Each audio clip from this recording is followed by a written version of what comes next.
Ben from John Pye Auctions. Let's take a look at these wartime era classic cars going into our online auctions.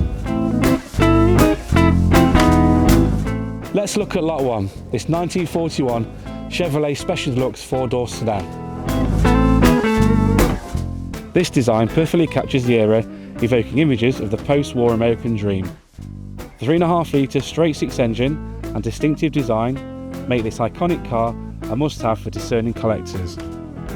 This car has previously been registered overseas, and we believe it has spent most of its life in South Africa. It still runs and drives like a 40s car should do.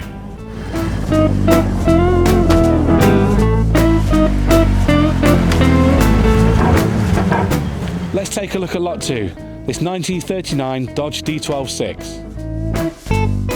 Representing American automotive engineering at its finest, this beauty combines a 3.3 litre 6-cylinder engine with sleek bodywork that commands attention wherever it goes. This rare right-hand drive example has had extensive work done, including a new hood ornament and hood lining, new white wall radial tyres and a new windscreen. The interior has also benefited from new carpets. The car features its original body number plate, plus the original chrome is also in good condition. The electrics have been upgraded to 12 volts, and while the 3-speed transmission takes a little getting used to, it drives really well. This would be the perfect addition to any enthusiast collection. Last but certainly not least, we have lot 3, this elegant 1935 Morris 12-4. This model is a true icon of British motoring history, and this example, with blue over cream paintwork, is simply a delight to look at. The 1.5 litre side valve inline 4-cylinder petrol engine features a 4-speed gearbox.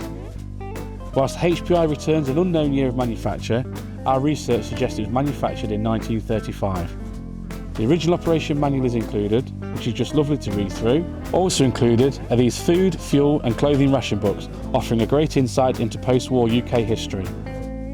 With a bit of TLC, she's ready for those vintage rallies.